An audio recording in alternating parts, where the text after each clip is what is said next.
Hello bloggers, YouTubers, and Google Plusers. I'm Peggy Kay, and I'm going to be taking a look at the updates for creators in the Googleverse in March. There were a lot of updates this month, so I hope you stay tuned through the whole video.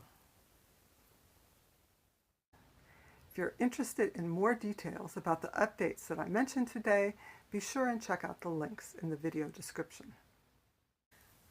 Let's start with Blogger. At long last, Blogger introduced 4 new template themes. They're modern and look good, no matter what size browser window the viewer is using.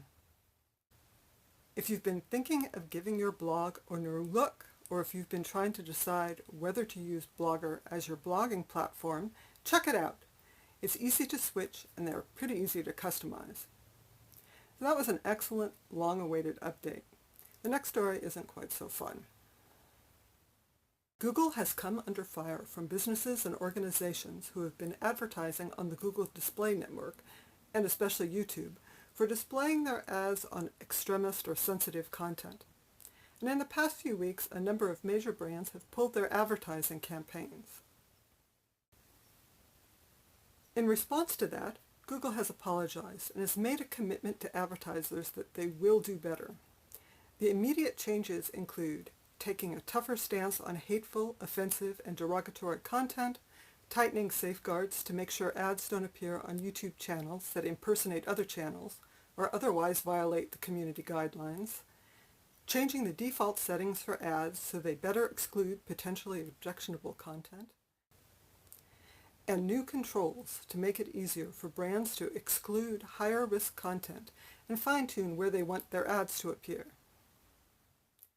For some YouTube partners, that has meant that some of their videos have been demonetized, and YouTube has acknowledged that fine-tuning the ad systems may cause revenue to fluctuate over the next few weeks. But YouTube has also pledged to creators that they are speeding up the appeal process, so if videos are demonetized, they will be reviewed quickly. So this is an ongoing issue, and I expect there will be more updates in the coming months. This was not the only situation that YouTube had to respond to. This came on the heels of complaints from the LGBTQ and other communities that videos that did not have sensitive content were being blocked when viewers are using restricted mode. In response, YouTube noted that only 1.5% of daily views come from people with restricted mode turned on, but also acknowledged that some videos have been incorrectly restricted.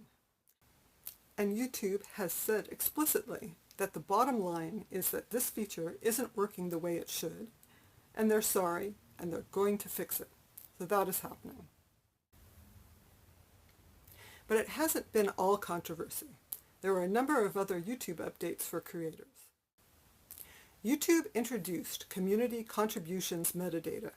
This is a new feature that enables creators to have viewers translate titles and descriptions in addition to subtitles or closed captions. It means videos can be indexed in search in many more languages and potentially be discovered by many more viewers. Mobile live streaming has been gradually rolling out and is now available to all channels with at least 1,000 subscribers. Subscriber count now displays in real time on channel and video watch pages. This means what YouTube displays should match the information on third-party sites. Just keep in mind that the subscriber count will still fluctuate based on user activity and adjustments to remove any inactive or illegitimate subscriptions. Finally, YouTube announced that the Annotations editor will be retired May 2nd. Existing video annotations will not be removed, but they won't be editable, and you won't be able to add new annotations. Instead, creators are encouraged to use cards and end screens. Over on Google+, there have also been some changes and announcements. Danielle Buckley, the product lead for Google+, spoke at Google Cloud Next about using Google+ with G Suite for your business or organization. She provided a roadmap outlining updates through the end of this year, including in-domain recommended communities and collections, domain-level metrics, community-level metrics, admin settings to control how open access is to employees, and multi-company communities. And that's great news for businesses and organizations with G Suite accounts who can look forward to these new features in the coming months. The most noticeable change for users this month was the update to the Google Notifications bell. The notifications have a new look, and old Mr. Jingles is gone from under the bell. And it's not just that they look different, they work a bit differently too. For example, only 10 notifications are displayed at a time. There has been a lot of feedback on how the new notifications bell works, and I personally am hoping Google will be implementing some changes based on that feedback. And I'm glad that Mr. Jingles does live on the Google Plus notifications page. Google Plus also continues to make changes consistent with their focus around shared interests. Location sharing has been moved to Google Maps, and it was announced that Google Plus features will be removed from Gmail in the coming months.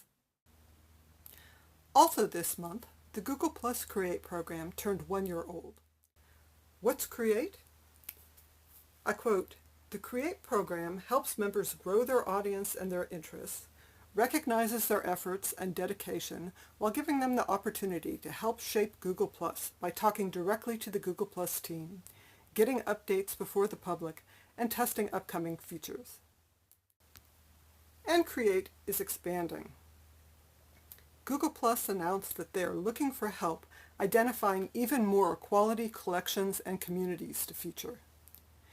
If you recommend enough great content, you may get invited to join the exclusive Google Plus Create community. If you're passionate about great content on Google Plus, you should definitely check it out.